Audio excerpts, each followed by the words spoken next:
La siguiente es una presentación de El Mundo de Mañana. Bienvenido al Mundo de Mañana, un gusto de que esté con nosotros. En el programa de hoy, lo voy a desafiar a que considere una pregunta muy importante.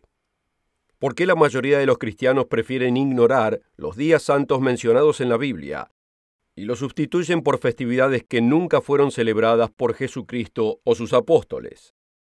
¿Tiene alguna importancia cuáles días celebramos mientras nos den tiempo libre en el trabajo, vayamos a fiestas y disfrutemos reuniones con amigos y familiares?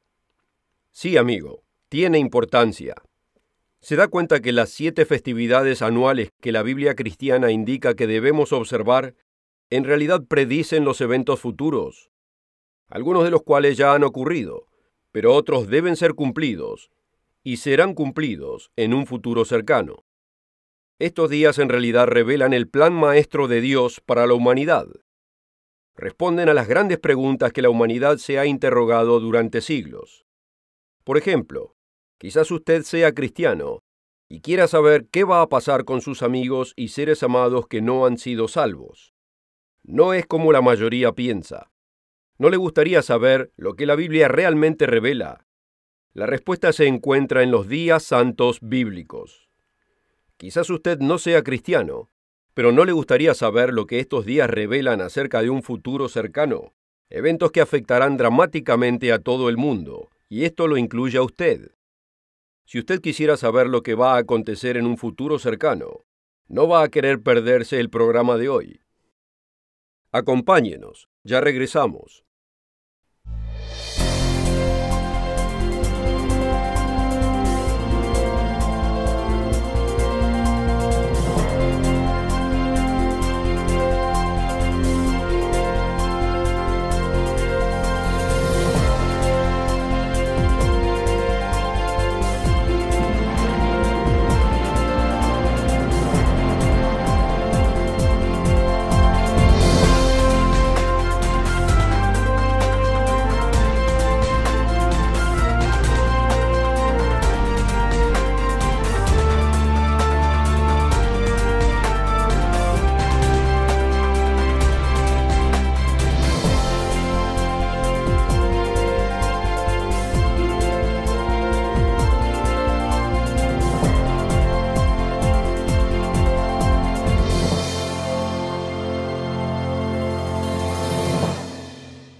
Bienvenido nuevamente al Mundo de Mañana.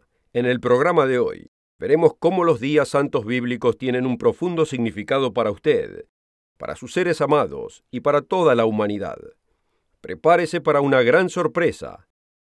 El primer día santo bíblico es conocido como Pascua.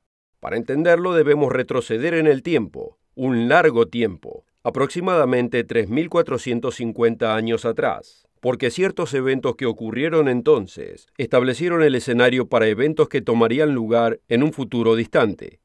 El año era el 1440 a.C. y el lugar era Egipto. Los descendientes del pueblo conocido como Israel eran esclavos en la tierra de Egipto. La vida era difícil y ellos deseaban ser libres, y Dios les envió un Salvador en la persona de Moisés. El mensaje de Moisés era simple: deja ir a mi pueblo. Amigo, póngase en las sandalias de Faraón. Él gobernaba uno de los imperios más grandes de ese entonces. ¿Quién era este Moisés que demandaba tal cosa? Lo que el Faraón no entendía era que el autor de esta petición era el Dios Todopoderoso, el Creador de los cielos y la tierra. Los estudiantes bíblicos saben que Dios usó a Moisés para derramar 9 imponentes plagas en Egipto, destruyendo el sembradío y el ganado, y haciéndoles la vida miserable. Pero el faraón rehusaba dejar salir a Israel. Pero llegaría otra plaga, la 10ª plaga, la cual es relevante inclusive hasta en el día de hoy. Veamos cómo le fue anunciada a Faraón. Dijo pues Moisés: el Señor ha dicho así: a la medianoche yo saldré por en medio de Egipto, y morirá todo primogénito en tierra de Egipto. Y habrá gran clamor por toda la tierra de Egipto, cual nunca hubo antes, ni jamás habrá. Pero contra todos los hijos de Israel, ni un perro ladrará, ni a hombre ni a bestia, para que sepan cómo el Señor hace distinción entre los egipcios y los israelitas. ¿Cómo pudo tomar lugar tal separación entre los israelitas y los egipcios? Los israelitas fueron instruidos en separar un cordero de un año y matarlo en el ocaso del día 14 del mes. Y luego, con parte de esa sangre, deberían pintar los dinteles de la puerta y los postes laterales de la puerta en las casas donde vivían. Después de esto deberían rostizar y comer el cordero con pan sin levadura e hierbas amargas y quedarse dentro de sus casas hasta que amaneciera. Veamos qué pasó con los egipcios y todos los demás que no siguieron esta instrucción. Y aconteció que a la medianoche el Señor hirió a todo primogénito en la tierra de Egipto, desde el primogénito de Faraón que se sentaba sobre su trono, hasta el primogénito del cautivo que estaba en la cárcel, y todo primogénito de los animales. Este evento fue recordado año tras año por los hijos de Israel, acompañado de una comida especial en el día asignado. Y les fue instruido que les enseñaran a sus hijos lo siguiente: y cuando os dijeren vuestros hijos, ¿qué es este rito vuestro? Vosotros responderéis, es la víctima de la Pascua del Señor, el cual pasó por encima de las casas de los hijos de Israel en Egipto, cuando hirió a los egipcios y libró nuestras casas. La Pascua es el primero de 7 festivales anuales que les fueron dados a Israel, pero tiene significado para mucho más lejos que ese momento y que cualquier nación en particular. Casi 1500 años después, otro Salvador llegaría en la persona de Jesucristo. Él es el Salvador no solo de Israel, sino de todas las naciones y razas. Y la Pascua tomaría un significado mucho más grande. Cuando llegó a sus 30 años, Jesús de Nazaret comenzó a predicar el Evangelio, o sea, las buenas nuevas del reino de Dios. Él hacía milagros tan genuinos y extraordinarios que hasta sus críticos tenían que admitir que eran obra de Dios. Cuando un fariseo y dirigente judío se acercó a Jesús durante la noche, le confesó lo siguiente: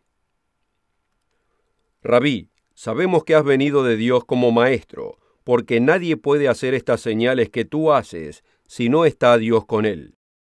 Pero después de 3 años y medio, los celos y el resentimiento llevaron a los judíos a entregarlo a los romanos, para que fuese sacrificado. Esto es bien conocido por cualquiera que lea el Nuevo Testamento de la Biblia. Pero lo que generalmente no es entendido es la cronología de su muerte por crucifixión. Era costumbre de Jesús observar los días santos y fiestas que Dios le dio al antiguo Israel. Mientras él crecía, cada año su familia viajaba a Jerusalén, en el día que acabamos de leer, instituido hacía 1500 años atrás, para guardar la Pascua.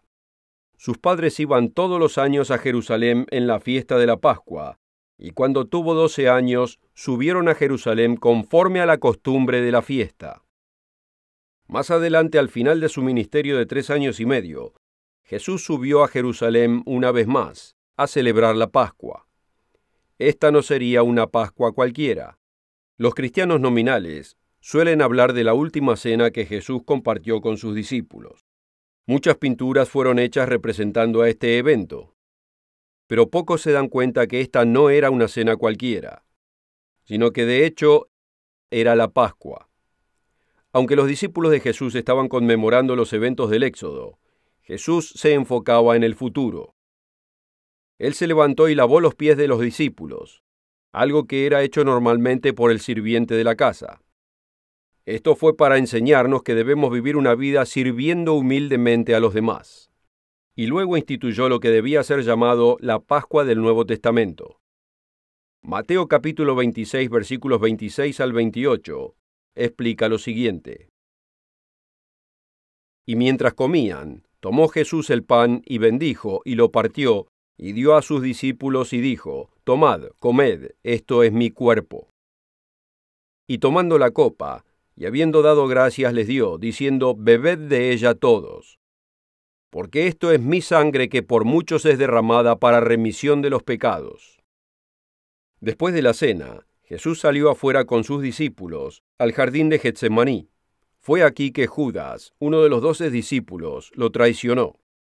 La compañía de soldados que acompañaba a Judas lo llevó arrestado, lo golpearon brutalmente, lo escarnecieron y finalmente lo crucificaron. Todo esto ocurrió en el día que la Biblia llama la Pascua.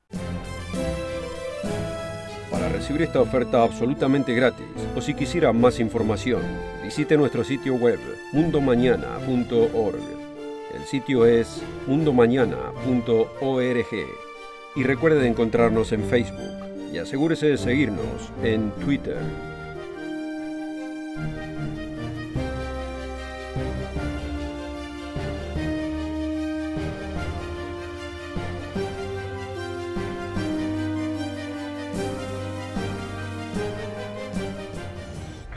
Con esta oferta también obtendrá una suscripción gratuita de la revista El Mundo de Mañana, cubierta de interesantes artículos y perspectivas relevantes de importantes temas de actualidad.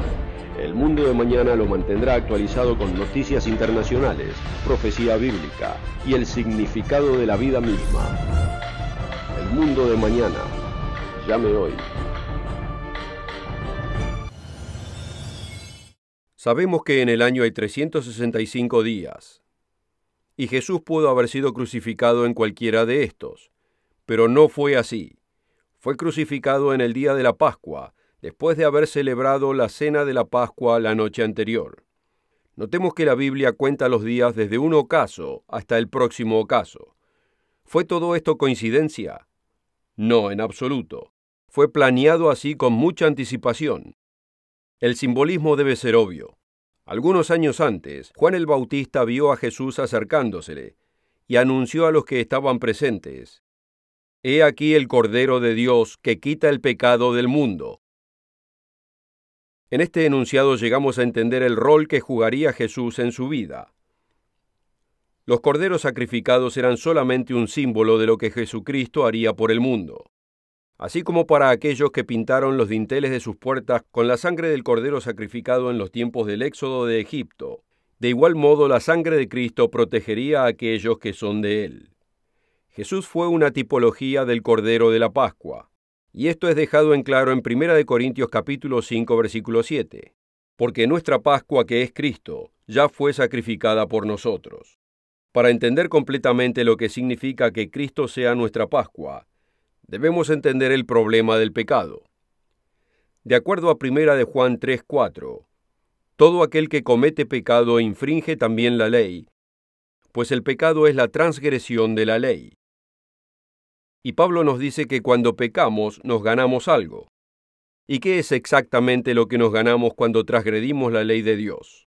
Porque la paga del pecado es muerte, mas la dádiva de Dios es vida eterna en Cristo Jesús, Señor nuestro. Así es, amigo, quedamos bajo la pena de muerte. Como nos es dicho en el 3 capítulo de Romanos, por cuanto todos pecaron y están destituidos de la gloria de Dios. Aquí hay una verdad que muy pocos cristianos comprenden, aunque hay muchas escrituras que revelan esta verdad. Jesucristo es nuestro Creador. Él fue el que creó la totalidad del universo. Él es el que le dio vida a nuestros primeros padres. Y Él es el que pronunció los 10 mandamientos ante el antiguo Israel. Por lo tanto, la vida de Él es tan valiosa que Él puede dar su vida en intercambio por la nuestra. Todo esto es confirmado en el 1 capítulo de Colosenses. Refiriéndose a Cristo nos dice lo siguiente: en quien tenemos redención por su sangre, el perdón de los pecados. Él es la imagen del Dios invisible, el primogénito de toda creación. Y el contexto claramente indica que aquí se refiere a Jesucristo. Porque en Él fueron creadas todas las cosas, las que hay en los cielos, las que hay en la tierra, visibles e invisibles, sean tronos, dominios, principados, potestades. Todo fue creado por medio de Él y para Él. Y Él es antes de todas las cosas, y todas las cosas por Él subsisten. Y Él es la cabeza del cuerpo que es la Iglesia. Él es el principio, el primogénito de entre los muertos, para que en todo tenga la preeminencia. Así que hagamos un resumen.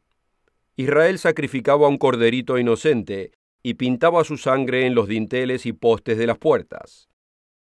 En la noche de la Pascua, el primogénito de toda casa que no estuviese protegido por la sangre moriría. A todo primogénito que tuviese la sangre del cordero cubriendo su casa, se le perdonaba de la muerte. Jesucristo llegó a este mundo para ser la realidad de ese cordero de Pascua. Él fue brutalmente sacrificado para pagar la penalidad que nos ganamos nosotros mismos cuando pecamos. Él dio su vida en intercambio por la nuestra, y todo esto sucedió el día de la Pascua. Porque esta antigua ceremonia apuntaba hacia un cordero perfecto que vendría. Esta es la razón por la cual un verdadero cristiano debe celebrar la Pascua con los nuevos símbolos de pan sin levadura y vino, en el día 14 del primer mes del calendario hebreo. Cuando hacemos esto, recordamos la muerte del Señor hasta que regrese de nuevo. El valor de su sacrificio no puede ser minimizado. La Pascua es la primera de 7 festividades ordenadas por Dios.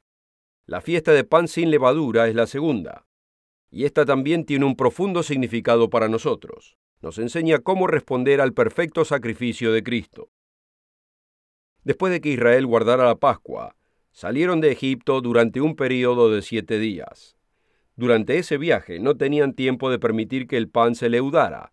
Solo podían comer pan ácimo o sin levadura. Y este período de 7 días de comer pan sin levadura pasó a ser una celebración anual, la cual continúa entre los judíos hasta hoy en día.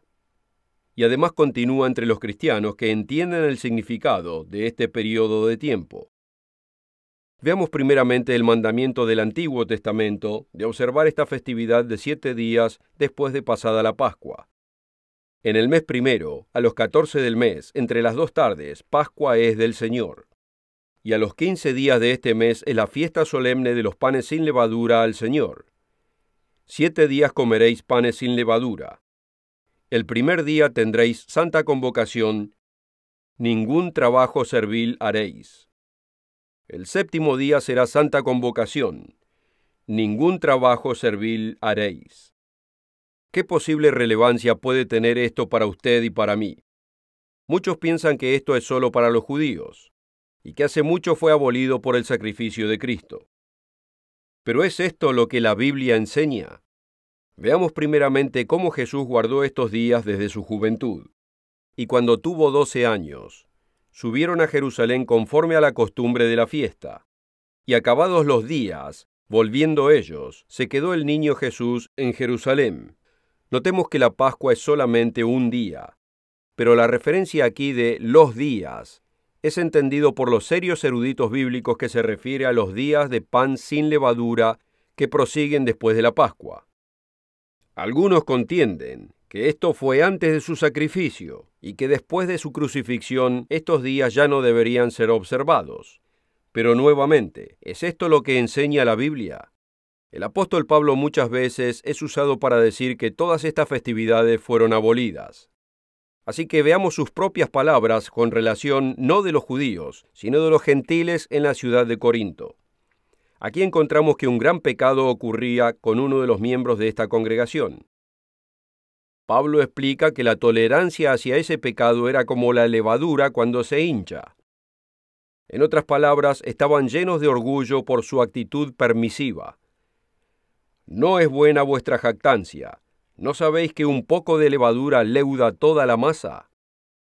Limpiad pues la vieja levadura, para que seáis nueva masa, como sois sin levadura, porque nuestra Pascua, que es Cristo, fue sacrificada por nosotros. Y notemos lo siguiente: así que celebremos la fiesta, no con la vieja levadura ni con la levadura de malicia y de maldad, sino con panes sin levadura de sinceridad y de verdad. Esta es una clara admonición del apóstol Pablo a los corintios gentiles de que celebren la fiesta. Pero es más que esto. Nos da la comprensión del Nuevo Testamento del significado de esta fiesta. Es un recordatorio anual de que debemos quitar el pecado de nuestras vidas. Así como la antigua Israel tuvo que salir de Egipto, que es una figura del pecado, nosotros debemos salir del Egipto espiritual. Egipto era una metáfora perfecta del pecado, porque el pecado nos mantiene en cautividad. Podemos usar el término moderno adicción, porque eso es lo que el pecado es. El pecado nos esclaviza, y pasamos a ser adictos del mismo, y es un capataz muy cruel. Todo lo que hay que hacer es ver al abuso de drogas. Aunque tomar un vaso de vino o algo similar no llega a ser un problema, y puede tener beneficios positivos si es usado en moderación, perjudica en gran manera y hasta destruye al individuo que se abusa. Pasa a ser una adicción de la cual mucha gente nunca se repone. Otras maneras de abuso de sustancias no producen ningún beneficio positivo y son altamente esclavizantes, como las drogas y el cigarrillo. Los pecados sexuales y hasta los chismes son adictivos y esclavizantes. El primero y el último de los días de los panes sin levadura son días solemnes, días de reposo y adoración. Fue en el 7º día de esta festividad cuando los hijos de Israel cruzaron el Mar Bermejo. Esto es muy significativo.